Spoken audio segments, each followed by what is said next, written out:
நீங்கள் பார்த்து கொண்டிருப்பது உங்கள் ஜாஷுவா டிவி. சகல ஜனங்களுக்கும் நற்செய்தி. கல்வாரி காட்சியை கண்டிடும் கல்மனம் கலங்கிய கரைந்திடுமே. கர்த்தாவே உம் அன்பை நினைக்கையில் எந்தன் உள்ளமும் நொறுங்கிடுதே. உருகாதோ நெஞ்சம் நெகிழாதோ கண்ணீர் பெருகாதோ. ராஜா இயேசு ராஜா, ராஜா இயேசு ராஜா. நேயர்கள் அனைவருக்கும் ஜோஷுவா டிவியின் வாயிலாக இந்த சிலுவை தியான நேரத்தில் உங்களை சந்திப்பதில் மிக்க மகிழ்ச்சி அடைகிறேன். நம்ம ஜெபம் பண்ணுவோமா? சோதரன் தகப்பானே துதிக்கிறோம்ப்பா. துதிகளின் மத்தியில் வாசம் பண்ணுகிறவரே மை துதிக்கிறோம் அப்பா. அந்த சிலுவை தியான நேரத்தில் தகப்பானே அப்பா உங்களுடைய வார்த்தைகளை அப்பா நீங்கள் வெளிப்படுத்துங்க தகப்பானே. அப்பா என்ன காரியங்கள் நீங்கள் பேச போகிறீங்க பேசுங்க தகப்பானே. அப்பா உங்களுடைய வார்த்தைகள் மாத்திரம் எங்கள் இடத்துல வெளிப்படத்தக்கதாக செபிக்கிறோம் தகப்பானே. அப்பா ரகசியங்கள் எங்களுக்கு கற்றுக் கொடுங்க, காரியங்கள் நீங்கள் வெளிப்படுத்துங்க தகப்பானே. அப்பா அந்த தியான நேரத்தில் அநேக காரியங்களை குறித்து நீர் எங்களோடு கூட இடைப்பட்டு அப்பா நீங்கள் எங்களை பலப்படுத்த வேணுமா செபிக்கிறோம். ஆசீர்வதிங்க, பலப்படுத்துங்க. இயேசு கிறிஸ்து நாமத்தில் செபிக்கிறேன் ஜீவனுள்ள பிதாவே, ஆமென். மத்தேயு 77வது அதிகாரம் 38வது வசனம். அப்பொழுது அவருடைய வலது பக்கத்தில் ஒருவனும் அவருடைய இடது பக்கத்தில் ஒருவனுமாக 2 கள்ளர்கள் அவரோடு கூட சிலுவையில் அறையப்பட்டார்கள். இயேசுவானவர் சிலுவையில் அறையப்படும் பொழுது இதை நம்ம பார்க்கிறோம். வலது பக்கத்தில் ஒரு கள்ளனும் இடது பக்கத்தில் ஒரு கள்ளனுமாக அறையப்படும் பொழுது இயேசுவானவர் நடுவில் இருக்கிறார். அவர்கள் 2 கள்ளர்களும் தாங்கள் செய்த தவறுகளின் நிமித்தம், நாங்கள் செய்த குற்றத்தின் நிமித்தமாக என்ன பண்ணுகிறாங்க? சிலுவையில் அறையப்படுகிறாங்க. நம்முடைய இயேசுவானவர் எந்த பாவம் செய்யாதபடிக்கு எந்த குற்றங்களும் செய்யலை, எந்த மீறுதல்களும் இல்லை. அவரிடத்தில் பாவம் என்பது ஒன்றுமே கிடையாது. அவர் பரிசுத்தமான தேவன், பாவத்தை பார்க்க மாட்டாத சுத்த கண்ணன் என்று வேதம் சொல்லுகிறது. அப்படிப்பட்ட இயேசுவானவர் எந்த தவறுகளும் செய்யாத நீதிமானாக இருக்கிறவர் என்ன பண்ணுகிறாரா? கள்ளர்கள் மத்தியில் ஒரு கல்லனை போல என்ன பண்ணப்படுகிறார்? சிலுவையில் அறையப்படுகிறார். சிலுவை என்பது அந்த காலத்தில் என்ன பண்ணுகிறது? ஒரு அவமான சின்னமாக காணப்படுகிறது. தவறு செய்தவர்களும் குற்றம் செய்தவர்களும் அவர்கள் மரணத்திற்கென்று நியமிக்கப்பட்டவர்களை தான் என்ன பண்ணப்பட்டாங்க? சிலுவையில் அறையப்பட்டாங்க. அப்படிப்பட்ட அந்த அவமானமான சிலுவையில் இயேசுவானவர் எந்த பாவம் செய்யாதபடி இருந்தும் நம்மளுடைய பாவத்தின் நிமித்தமும் நம்மளுடைய மீறுதல்களின் நிமித்தமும் நம்முடைய குற்றங்களின் நிமித்தமாக என்ன பண்ணப்படுகிறார்? பாவியாக அந்த சிலுவையில் தொங்கப்படுகிறார். அவருடைய ஒவ்வொரு சொட்டு ரத்தத்தையும் அந்த சிலுவையிலிருந்து ஒவ்வொரு சொட்டு ரத்தமும் எல்லாம் வடியத்தக்கதாய் எல்லா பாடுகளையும், கசையடிகள், முள்முடிகள், எல்லா பாடுகளையும் பட்டு அந்த சிலுவை மரத்தில் என்ன பண்ணப்பட்டிருக்கிறாங்க? தொங்கு விடப்பட்டிருக்கிறாங்க. மத்திய அதே 27வது அதிகாரத்தில் 3வது வசனம் 3-4 பார்ப்போம் என்று சொன்னால், அப்பொழுது அவரை காட்டி கொடுத்த யூதாசு அவரை மரண ஆக்கினைக்குள்ளாக தீர்க்கப்பட்டதை கண்டு மனஸ்தாபப்பட்டு அந்த 30 வெள்ளிக்காசை பிரதான ஆசாரியர் எடுத்து மூப்பருக்கு திருப்பி கொண்டு வந்து, குற்றமில்லாத இரத்தத்தை நான் காட்டி கொடுத்ததினால் பாவம் செய்தேன். யூதாஸ் காட்டி கொடுத்தப்பட்ட பின்பு அவருடைய இருதயம் குத்தப்பட்டவரால் என்ன சொல்றாரு? குற்றமில்லாத இரத்தத்தை நான் என்ன செய்தேன்? காட்டி கொடுத்தேன். அந்த குற்றமில்லாத இரத்தத்தையும் அந்த குற்றமற்ற இயேசுவானவரையும் அந்த பரிசுத்தத்திற்கென்றும் பரிசுத்தம் என்று சொன்னால் இயேசுவானவரை தான் நம்ம பார்த்து கொள்ள முடியும். அப்படி அந்த பரிசுத்தமான மனிதனை அந்த தேவலோகத்தை விட்டு அந்த பரலோகத்தை விட்டு நமக்காக வந்த அந்த மனிதன் என்ன பண்ணப்படுகிற? இயேசுவானவரை அந்த சிலுவையில் அறையப்பட்டாங்க. அந்த சிலுவையில் அறையப்படுக்கு முன்னாடி நிறைய நிகழ்ச்சிகள் அந்த 27வது அதிகாரத்தில் நம்ம பார்க்கப்படும்போது, அந்த நியாயஸ்தானத்தில் உட்காரும் போது 19வது வசனம் பார்த்தீங்கன்னா, நியாயஸ்தானத்தில் உட்கார்ந்திருக்கும் போது அவனுடைய மனைவி அவனிடத்தில் ஆள் அனுப்பி, நீர் அந்த நீதிமானை ஒன்றும் செய்ய வேண்டாம், அவர் நிமித்தம் இன்றைய சொப்பனத்தில் வெகு பாடுபட்டேன் என்று சொல்கிறார். அவங்களும் என்ன சொல்றாங்க? அவர் நீதிமான் என்று சொல்லப்படுகிறாங்க.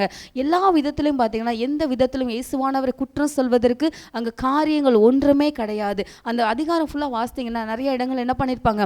பொய் சாட்சிகள் தான் கொண்டு வந்திருப்பாங்க. அப்படி இருந்தும் அதை என்ன பண்ண முடியல? அந்த சாட்சிகளை ஏற்றுக்கொள்ளப்படும்படியாக இல்லை.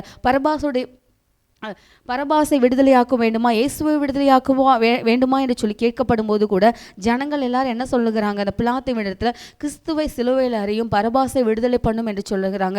பிலாத்தினுடைய மனைவி சொல்கிறாங்க, அந்த நீதிமானை ஒன்றும் செய்ய வேண்டாம் என்று சொல்லுகிறதுனால தான் அவர் யாரை விடுதலையாக்க வேண்டும் என்று கேட்குறாங்க. ஆனால் ஜனங்களுடைய கட்டாயத்தை நிமித்தமாக இயேசுவானவரை தான் சிலுவையில் அறிய வேண்டும் என்று சொல்லப்படுகிறது. 22வது வசனம், பிலாத்து அவர்களை நோக்கி, அப்படியானால் கிறிஸ்து எனப்பட்ட இயேசுவை நான் என்ன செய்ய வேண்டும் என்று கேட்டான்.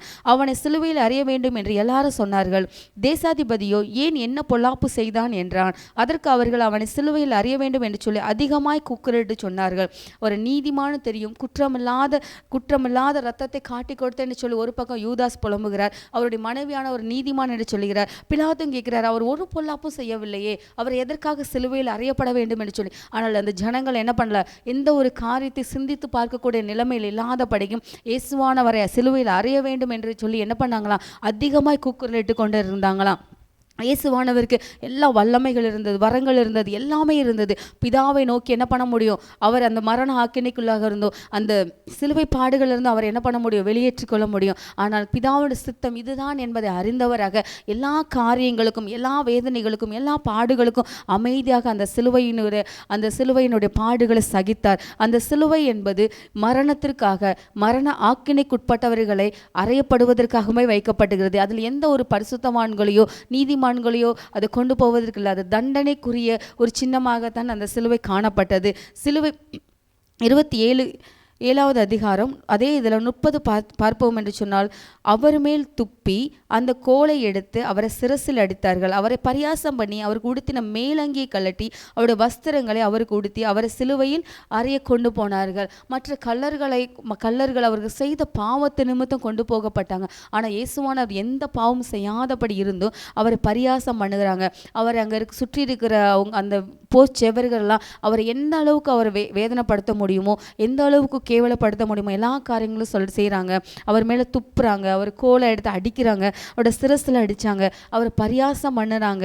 அவர் உடுத்திருந்த ட்ரெஸ்ஸை கூட என்ன பண்ணாங்க, கலட்டினாங்க. நம்ம படத்தில் பார்க்குற போது அந்த இடங்களில் என்ன பண்ணுறாங்க, ஒரு சின்ன டவல் மாதிரி ஒன்று காட்டுறாங்க. ஆனால் வேத பண்டிதர்கள் என்ன சொன்னுங்கிறாங்கன்னா, அது நாகரிகம் கருதி தான் அந்த இடத்துல அந்த ஒரு டவல் மாதிரியான ஒரு காரியங்கள் வரையப்படுகிறது. ஆனால் உண்மையிலே இயேசுவானவர் அவர் நிர்வாணப்படுத்தி தான் சிலுவையில் அறைந்தாங்க என்று சொல்லி வேத பண்டிதர்கள் சொல்கிறாங்க. அப்போ அது எவ்வளோ அவமானமாக இருந்திருக்கும். நம்ம ஒரு சின்ன பிள்ளைங்களோட ட்ரெஸ்ஸை உருவினாலே இந்த பண்ணுங்க, சப்புன்னு நம்மளை என்ன பண்ணிடுங்க, அரைஞ்சிருங்க.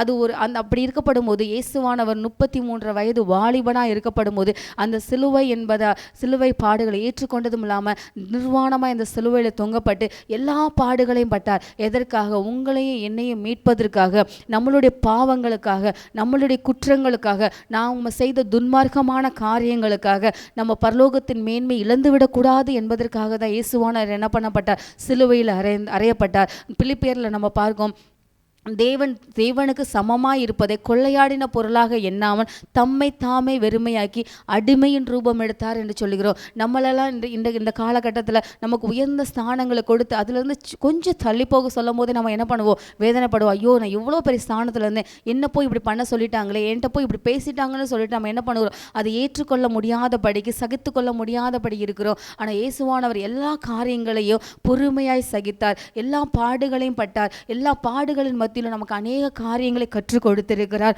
மத்தேயு 10வது அதிகாரம் 38வது வசனம்.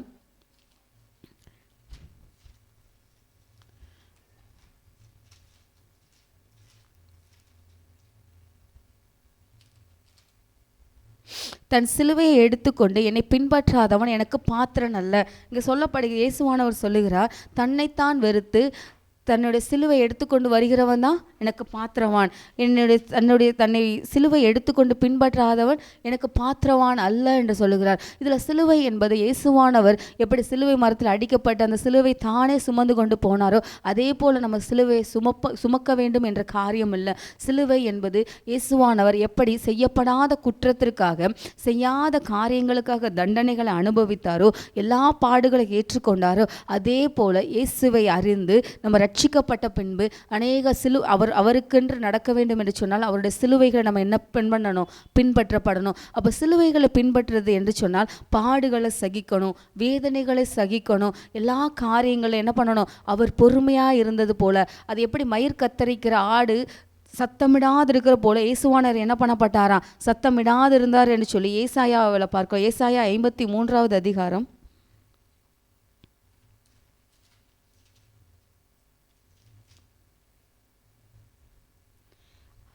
7வது வசனம். அவர் நொறுக்கப்பட்டும் ஒடுக்கப்பட்டும் இருந்தார், ஆனாலும் தம்முடைய வாயை அவர் திறக்கவில்லை. அடிக்கப்படும்படி கொண்டு போகப்படுகிற ஒரு ஆட்டுக்குட்டியைப் போலவும் தன்னை மயிர் கத்திருக்கிறவனுக்கு முன்பாக சத்தமிடாது இருக்கிற ஆட்டை போலவும் அவர் தம்முடைய வாயை திறவாதிருந்தார். அதே போல தான் நம்ம என்ன பண்ணணுமா, இயேசுவானவர் ஏற்றுக்கொள்ளப்பட்டு இந்த சிலுவையை படுகிறது என்று சொன்னால், நமக்கு விரோதமாக காரியங்கள் சொல்லப்படும் பொழுதும், பொய்யான காரியங்கள் நம்ம மீது சாற்றப்படும் போதும், வேதனையான காரியங்களை சாற்றப்படும் போதும், செய்யாத காரியத்தை நம்ம மேலே குற்றங்கள் சுமத்தப்படும் போதும் என்ன பண்ணணுமா, நம்ம அமைதியாக இருக்கணுமா. நம்மளுடைய நியாயத்திற்காக அவர் என்ன பண்ணக்கூடாதான், நம்மளுடைய சத்தத்தை உயர்த்தக்கூடாது. அவரிடத்தில் நியாயம் இருந்து அந்த எஸ்ஐ 53 ஃபுல்லாக நம்ம வாசித்து பார்த்தோம் என்று சொன்னால், அவருடைய நியாயம் இருந்தும் அவர் என்ன பண்ணலாம், அவர் சத்தத்தை இடலை. அவர் நியாயம் எடுபடாத போகும்படியாக காரியங்கள் நடப்பிக்கப்பட்ட போது அவர் என்ன பண்ணாரா, அமைதியாக இருந்தாரா. அதே போல தான் நம்ம என்ன பண்ணணுமா, எல்லா சூழ்நிலைகளும் பொறுமையாக இருக்கணும். ஏன்னா உலகமானது நம்மளை தான் பார்த்து கொண்டு இருக்கணும். நம்ம உலகத்தில் உள்ளவர்கள் 1000 காரியங்களை செய்யலாம். ஆனால் நம்ம ஏதாவது ஒரு காரியங்களை செய்யப்படும் போது உலகம் என்ன சொல்லும், கிறிஸ்தவர்கள் என்று சொல்லுகிறாங்க, இந்த காரியத்தை கூட என்ன பண்ண மாட்டேங்காங்க, பொறுத்து கொள்ள மாட்டேங்கிறாங்க, சகித்து கொள்ள மாட்டேங்கிறாங்க. கிறிஸ்தவர்கள் இப்படி செய்யலாமா என்று சொல்லி. ஏன்னா இயேசுவானவர் சிலுவையில் பாடுபட்ட போது அநேக காரியங்கள் நமக்கு கற்றுக் கொடுத்திருக்கிறார். கிறிஸ்தவர்கள் என்று சொல்லுகிறவர்கள் கிறிஸ்துவை உடையவர்களாக இருக்க வேண்டும் என்று சொல்லி உலகம் எதிர்பார்த்து கொண்டிருக்கிறது. இயேசுவானவர் அதையே தான் நமக்கு சிலுவை பாடுகள் நமக்கு காண்பித்து கொடுத்திருக்கிறார். அதனால தான் இந்த 40 நாட்களில் அநேகமாக முழுவதுமாக சிலுவை பற்றி நம்ம தியானித்து கொண்டிருக்கிறோம். இந்த 40 நாட்கள் மட்டும் லென்த் காலத்தில் மாற்றம் நம்ம தியானிக்காத படிக்கும் வாழ்நாள் முழுவதும் ஒவ்வொரு நாளும் ஒவ்வொரு காரியங்களை குறித்து சிலுவையில் அவர் சொன்ன வார்த்தைகளையும் அவர் பட்ட பாடுகளையும், அந்த மரணத்திற்கு முன்பாக போகிறதுக்கு முன்னால் அவர் என்னென்ன காரியங்கள் எல்லாம் பட்டாரோ அதையெல்லாம் நம்ம சிந்தித்து தியானத்திற்கு ஓடப்படும் போது அவருடைய காரியங்கள் நம்ம இடத்துல என்ன பண்ண முடியும், நிறைய காரியங்கள் இயேசுவானவரை போல நம்முடைய வாழ்க்கையில் என்ன பண்ண முடியும், பிரதிபலிக்க முடியும். அதே மத்தேயு 16வது அதிகாரம் 24வது வசனம். அப்பொழுது இயேசு தம்முடைய சீஷர்களை நோக்கி, ஒருவன் என்னை பின்பற்றி வர விரும்பினால் அவன் தன்னைத்தான் வெறுத்து தன் சிலுவையை எடுத்துக்கொண்டு என்னை பின்பற்ற கடவன். சிலுவையை எடுத்துக்கொண்டு பின்பற்ற கடவன் என்று நிறைய இடத்தில் அந்த சுவிசேஷ வேத பாடங்கள் ஃபுல்லாக இயேசுவான சொல்லுகிறார். சிலுவை என்பது அவ்வளவு சுலபமான காரியங்கள் இல்லை. நம்மளுடைய நியாயம் இருக்கப்படும் பொழுது, அந்த நியாயம் மறுக்கப்படும் பொழுது நம்ம என்ன பண்ணணும், அந்த நியாயத்திற்காக போராடாதபடிக்கு கர்த்தர் நம்மளுடைய காரியத்தில் நியாயம் செய்வார் என்று சொல்லி நம்ம என்ன பண்ணணும், பொறுமையாக இருக்கணும். இந்த பாடுகள் எல்லாவற்றிலிருந்து கர்த்தரை என்ன பண்ண முடியும், விடுதலையாக்கி கொள்ள முடியும். ஆனால் எல்லா பாடுகளையும் அவர் பொறுமையாக சகித்தார். அதே போல நம்மளுடைய வாழ்க்கையில ஊழியத்தின் நிமித்தமாக வருகிற பாடுகளினாலும், இயேசுவை நம்ம ஏற்றுக்கொண்டதனால் நிமித்தம் வருகிற பாடுகளையும் எல்லாவற்றையும் என்ன பண்ணணும், நம்ம சகித்து கொள்ள வேண்டும். அதுதான் நம்ம சிலுவையை தூக்கி கொண்டு அவருக்கு பின்பாக கடந்து செல்கிற காரியம். மத்தேயு 10:21வது அதிகாரம் வசனம். இயேசு அவனை பார்த்து, அவனிடத்தில் அன்பு கூர்ந்து, உன்னிடத்தில் ஒரு குறைவு உண்டு, நீ போய் உனக்கு உண்டானவைகளை விற்று தரித்திரருக்கு கொடு, அப்பொழுது பரலோகத்தில் உனக்கு பொக்கிஷம் உண்டாயிருக்கும், பின்பு சிலுவையை எடுத்துக்கொண்டு என்னை பின்பற்றி வா என்று சொல்லுவார். ஒருவன் கேட்குறான், நான் போதகரே நான் என்ன செய்யணும், நித்திய ஜீவனை நான் பெற்றுக்கொள்வதுக்கு என்ன செய்யணும்னு சொல்லப்படும் போது இயேசுவான சொல்லுறான், எல்லாமே நீ செய்கிறனா, நீ சிறு வயசு முதல் கர்த்தருடைய கற்பனைகள் எல்லாவற்றையும் கை கொண்ட, ஆனால் ஒன்றத்தில் ஒரே ஒரு சின்ன குறை இருக்குது. என்ன குறைனா, உனக்கு எல்லாவற்றையும் விற்று தரித்திரனுக்கு கொடு, அப்போ பரலோகத்தில் உனக்கு பொக்கிஷம் உண்டாயிருக்குன்னு சொல்லுகிறாரு. நமக்கு இருக்கிற நம்ம எதெல்லாம் பெருமை பாராட்டுகிறோமோ, எதெல்லாம் நமக்கு மேன்மை நினைக்கிறோமோ, எதெல்லாம் நமக்கு தகுதி, இதெல்லாம் என்கிட்ட இருக்கிறது நல்ல காரியங்கள் அப்படி சொல்லிட்டு நம்ம எதெல்லாம் பெருமை பாராட்டி கொண்டிருக்கிறோமோ அது எல்லாவற்றையும் கர்த்தருக்கென்று நம்ம என்ன பண்ணணும், விட்டு தாமே என்ன பண்ணணும், வெறுமையாக்கணும். அதான் சொல்லுகிறாரு பவுல் சொல்லுகிறார், எனக்கு லாபமான எல்லாவற்றையும் நான் நஷ்டம் என்று எண்ணுகிறேன். நம்ம எதெல்லாம் லாபம், உலகத்தினுடைய பார்வையில் நம்ம ஜனங்கள் எதெல்லாம் நமக்கு வைத்து கொண்டாடி கொண்டிருக்கிறாங்களோ அந்த எல்லா காரியங்களை விட்டு வெறுமையாக கர்த்தருக்கு முன்பாக நம்ம தாழ்மைப்படும் பொழுது கர்த்தர் நம்மளை என்ன பண்ணுகிறார், எடுத்து பயன்படுத்த சித்தமுள்ளவராக இருக்கிறார். இதுதான் சிலுவையினுடைய பாடுகள்ல கர்த்தர் நமக்கு கற்றுக் கொடுக்கிற காரியம். அந்த எப்படி தன்னுடைய எல்லா மேன்மை இழந்த அந்த அவமான சின்னமாய் அந்த நாட்களில் யூதர்கள் மரண தண்டனைக்கு என்று கொடுக்கப்படுகிற அந்த சிலுவையும் கூட அவர் எப்படி பிதாவுடைய சித்தத்தை செய்வதற்காக எல்லாம் முழு மனதோடு முழு சித்தத்தோடு அவர் ஏற்றுக்கொண்டாரோ அதே போல தான் நம்மளை என்ன பண்ணிக்கொள்ள வேண்டும். இந்த கடைசி நாட்கள் இருக்கிற நாம அந்த சிலுவையை தூக்கி கொண்டு கர்த்தரை பின்பற்றுகிற சித்தமுள்ளவர்களாய் காணப்பட வேண்டும். 1 கொரிந்தியர் 1வது அதிகாரம் 18வது வசனம். சிலுவை பற்றின உபதேசம் கெட்டு போகிறவருக்கு பைத்தியமாக இருக்கிறது, ரட்சிக்கப்படுகிற நமக்கோ அது தெய்வ பலனாக இருக்கிறது. நம்ம நினைக்கலாம் உலகத்தார் இவங்க வருஷம் அந்த 40 நாட்கள் மட்டும் இயேசுவை குறித்து பேசுகிறாங்க, அந்த குட் ஃப்ரைடே வர்ற அன்னைக்கு மட்டும்தான் அந்த சிலுவை பற்றி பேசுகிறாங்கன்னு சொல்கிறாங்க. தொடர்ந்து பேசினாலும் அவங்க என்ன தான் யோசித்து கொண்டு இருப்பாங்க, அதில் என்ன தான் இருக்குன்னு நினைக்கிறாங்க. அப்படி இல்லை. அது நம்ம வசனத்தின்படி சிலுவை பற்றி உபதேசம் கெட்டு போகிறவர்களுக்கு தான் பைத்தியமாக இருக்கிறது, ரட்சிக்கப்படுகிற நமக்கோ அது தெய்வ பலனாக இருக்குது. ஒவ்வொரு நாளும் அந்த சிலுவை பாடுகளை நினைக்கப்படும் போது அந்த கல்வாரி சிலுவையில் அவர் சிந்தின அதை நம்மளுடைய கற்பனைக்கு கொண்டு வந்து அவர் எவ்வளோ பாடுகள் பட்டிருப்பார், எவ்வளோ வேதனைகளை பட்டிருப்பார். அவருடைய அவருடைய தசைகளெல்லாம் என்ன பண்ணப்பட்டது தான், ஒன்றும் இல்லாதபடிக்கு எல்லாம் கிழிக்கப்பட்டது. அந்த குண்டில் வந்து ஓரத்தில் வந்து சின்ன சின்ன முள்கள் மாதிரி இருக்குன்னு சொல்லுவாங்க. அது ஒவ்வொரு நேரமும் அவருடைய உடம்புல பட்டு இழுக்கப்படும் பொழுது அந்த சதைகள் பெய்து கொண்டு வந்தது. அந்த முள்முடிகள் சூட்டப்படும் போது அவருடைய கண்களில் எல்லா இடங்களும் உள்ள நரம்புகள் எல்லாம் கொட்டி அவருடைய கண்கள்ல இருந்து ரத்தமாய் வழிந்ததுன்னு சொல்லிட்டு அவருடைய பாடுகளை நம்ம கொஞ்சம் இன்னும் ரொம்ப ஆழமாக நம்ம யோசித்து பார்த்தோன்னு சொன்னால் நம்மளால் அதை நினைத்து கூட பார்க்க முடியாது, அது கற்பனைக்கு கூட எட்ட முடியாது. அப்படிப்பட்ட பாடுகள் எல்லாவற்றையும் இயேசுவானவர் என்ன பண்ணாரா, நமக்காக தான். நம்ம பரலோகத்தின் மேன்மையை அடையணும், பரலோகத்திற்கு வரணும், நம்ம ஆத்மா கெட்டு போகக்கூடாது, நம்மளுடைய ஆத்மா மரணத்துக்கு நேராக போய்கொள்ளக்கூடாது. சத்ருவானன் எப்படியாவது வஞ்சித்து நரகத்திற்கு நேராக ஆத்மாக்களை கொண்டு போய் விடுவான். அப்படி என் பிள்ளை போயிடக்கூடாது, என் பையன் போயிடக்கூடாது என்று சொல்லி தான் இயேசுவானவர் என்ன பண்ணாராம், எல்லா பாடுகளையும் சகித்தார், எல்லா துக்கங்களையும் சகித்தார். ஒன்றை கூட அவர் என்ன பண்ணல, வேண்டான்னு சொல்லலை. ஆனால் ஒரு இடத்துல போய் கெத்செமனே தோட்டத்தில் போய் சொல்கிறார், அப்பா இது பாத்திரம் நீங்க கொடுமானால் நீங்கட்டும், ஆனாலும் என்னுடைய சித்தத்தின்படி அல்ல உம்முடைய சித்தத்தின்படியே ஆக கடவுது என்று சொல்கிறார். கொலேசியர் 2வது அதிகாரம் 14வது வசனம் 14-15 பார்ப்போம் என்று சொன்னால், நமக்கு எதிரிடையாகவும் கட்டளைகளால் நமக்கு விரோதமாக இருந்த கையெழுத்தை குறைத்து அதன் நடுவில் இராதபடிக்கு எடுத்து சிலுவையின் மேல் ஆணி அடித்து துரைத்தனங்களையும் அதிகாரங்களையும் முறிந்து கொண்டு வெளியரங்கமான கோலமாக்கி அவைகளின் மேல் சிலுவையிலே வெற்றி சிறந்தார் என்று சொல்கிறது. இதுவரைக்கும் இயேசுவானவர் சிலுவையில் அறையப்படுகிற வரைக்கும் அந்த யூதர்கள் மத்தியிலும் அந்த நாட்களிலும் சிலுவை என்ன பண்ணப்பட்டது, ஒரு அவமானத்தின் சின்னமாக, குற்றவாளிகளை தூக்கிலிடப்படுகிற சின்னமாக, மரண தண்டனை கொடுக்கிற சின்னமாக காணப்பட்டது. எப்பொழுது இயேசுவானவர் அந்த சபிக்கப்பட்ட மரத்தில் நமக்காக தொங்கினாரோ, சாபமான நமக்காக அவர் சாபமானாரோ, பாவமான நமக்காக பரிசுத்தமான அவர் பாவியாக மாறப்பட்டாரோ, அப்போ அந்த அவமான சின்னமாகிய சிலுவை நமக்கு கிறிஸ்தவர்கள் என்ற அடையாள சின்னமாக மாற்றப்படுகிறது. அதுவரைக்கும் கிறிஸ்தவர்களுக்கு என்ற அடையாளம் இல்லாதபடிக்கு அந்த சிலுவை நம்ம என்ன பண்ணுகிறோம், அணிந்து கொண்டிருக்கிறோம். இது கிறிஸ்தவர்கள் என்பதை வெளிப்படுத்துவதற்காக மாத்திரமல்ல, கிறிஸ்துவானவர் எப்படி சிலுவையில் தொங்கினாரோ அந்த பாடுகளை நம்ம ஒவ்வொரு நாளும் நினைத்து நம்முடைய ரட்சிப்பை இழந்து போகாத படிக்கு நம்முடைய நித்திய ஜீவனை நம்ம பெற்றுக்கொள்ளும்படியாக அது அடையாள சின்னமாகத்தான் மாற்றப்பட்டிருக்கிறது. அந்த அடையாளத்தை பெற்றுக்கொண்டு வெறுமன கிறிஸ்தவர்கள் என்ற அடையாளத்திற்காக மாத்திரம் நம்ம அதை பயன்படுத்தாத படிக்கு அந்த பரலோக பாடுகளையும் அந்த கல்வாரி சிலுவையும் நம்ம ஒவ்வொரு நாளும் தியானித்து செயல்படும் போது கர்த்தருடைய காரியத்தில் நம்ம என்ன பண்ண முடியும், ஜெயம் எடுக்க முடியும். நம்மை கொண்டு கர்த்தர் என்ன காரியங்களை செய்ய வைத்திருக்கிறாரோ அந்த காரியத்தை செயல்படுத்த முடியும்.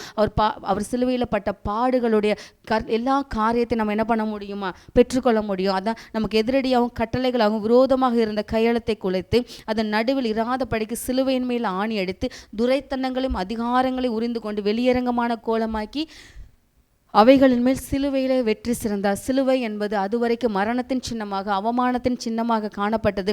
வெற்றியின் சின்னமாகவும், சிலுவையிலே வெற்றி சிறந்தது நிமித்தமாக அது வெற்றியின் சின்னமாகவும், அற்புதங்கள் அடையாளங்களை பெற்றுக்கொள்கிற சின்னமாகவும், ரட்சிப்பின் சின்னமாகவும், இயேசுவை நான் ஏற்றுக்கொண்டேன் என்கிற சின்னமாகவும் நமக்கு என்ன பண்ணப்படுகிறது, காணப்படுகிறது. கடைசியாக எபிரேயர் 12வது அதிகாரம் 2வது வசனம், அவர் தமக்கு முன்பாக வைத்திருந்த சந்தோஷத்தின் பொருட்டு அவமானத்தை எண்ணாமல் சிலுவையை சகித்து தேவனுடைய சிங்காசனத்தின் வலது பாசத்தில் வீற்றிருந்தார். அவமானமாகிய அந்த சின்னத்தை என்ன பண்ணார், இயேசுவானவர் வெற்றியின் சின்னமாக, சிலுவையின் மேல் வெற்றி சிறந்த சின்னமாக மரித்து உயிர் தெழுந்து இன்றும் ஜீவனோடு இருக்கிறார். அதே போல நம்மளுடைய வாழ்க்கையில் விழுந்து போகாத படிக்கு நம்ம வெற்றி பெறுவதற்காகவும் கர்த்தருடைய மேன்மையான இடங்களை பெற்றுக்கொள்வதற்காகவும் தான் அந்த காரியத்தை நம்மளோட வாழ்க்கையில் அனுமதித்திருக்கிறார். நம்ம இதுவரைக்கு உலகம் எப்படி வேணாலும் நம்மளை அவமானமாக நினைத்திருக்கிறான், நம்மளை குடும்பத்தார் அவமானமாக நினைத்திருக்கலாம், சுற்றியுள்ளவர்கள் அவமானமாக நினைத்திருக்கலாம். இயேசுவானவர் நம்ம ஏற்றுக்கொண்ட பொழுது அவருடைய சிலுவையில் வெற்றி சிறந்தது போல நம்முடைய வாழ்க்கையிலும் அவருக்குள்ளாக வெற்றி சிறக்க பண்ணுகிற தேவனாய் அவர் வெளிப்படுவார். நம்ம ஜெபம் பண்ணுவோமா? சோதரிக்கிறோம் தகப்பானே, அப்பா இந்த நாளிலும் கூட இந்த சிலுவை நேர தியானத்தில் கூட அப்பா நாங்கள் உங்களுடைய வார்த்தைகளை பகிர்ந்து கொடுக்க கிருபை கொடுத்ததற்காக நன்றி தகப்பானே. அப்பா அந்த அவமானமாய் சின்னமாய் கருதப்பட்ட அந்த சிலுவையில் தகப்பானே, அப்பா எங்களுடைய எல்லா காரியங்களுக்காக நீங்கள் சிலுவையில் எல்லா காரியத்தையும் முடித்து வெற்றி சிறந்த தேவனாய் நீங்கள் என்றும் வீட்டில் இருக்கிறீங்க தகப்பானே, இன்று ஜீவனோடு இருக்கிறீங்க தகப்பானே. அப்பா அதே போல் தகப்பானே அந்த வெற்றியின் சின்னமாகிய சிலுவையையும் அப்பா உங்களுடைய ரட்சிப்பின் சந்தோஷத்தை பெற்றுக்கொண்ட அந்த சிலுவையின் அடையாள சின்னத்தை நாங்கள் பெற்றுக்கொண்டு தகப்பனே உமக்கென்று பயன்படுகிற பாத்திரமாய் நீர் சிலுவையில் சொன்ன காரியங்களை நாங்கள் எங்களுடைய வாழ்க்கையில் அப்பியாசப்படுத்தி உங்களுடைய நாமத்தை மகிமைப்படுத்துகிற பிள்ளைகளாய் மாற்றி கொடுங்க. இந்த சிலுவை நேர தியானங்களை ஒவ்வொரு நாளும் உங்களுடைய வார்த்தைகளை கேட்கப்படும் பொழுது அப்பா தாங்களே தகப்பனே தங்களுடைய சுய காரியங்களை விட்டு அப்பா உம்முடைய சுபாவங்களை பெற்றுக்கொண்டு அப்பா நீர் விரும்புகிற வண்ணமாய் மாறத்தக்கதாக இந்த நாட்களை ஒவ்வொருவரையும் பலப்படுத்துங்க தகப்பனே. நீங்கள் ஆசீர்வதிங்க, கிருபை கொடுங்க, ஆசீர்வதித்து பலப்படுத்துங்க. இயேசு கிறிஸ்துவின் நாமத்தில் ஜெபிக்கிறேன் ஜீவனுள்ள நல்ல பிதாவே, ஆமென்.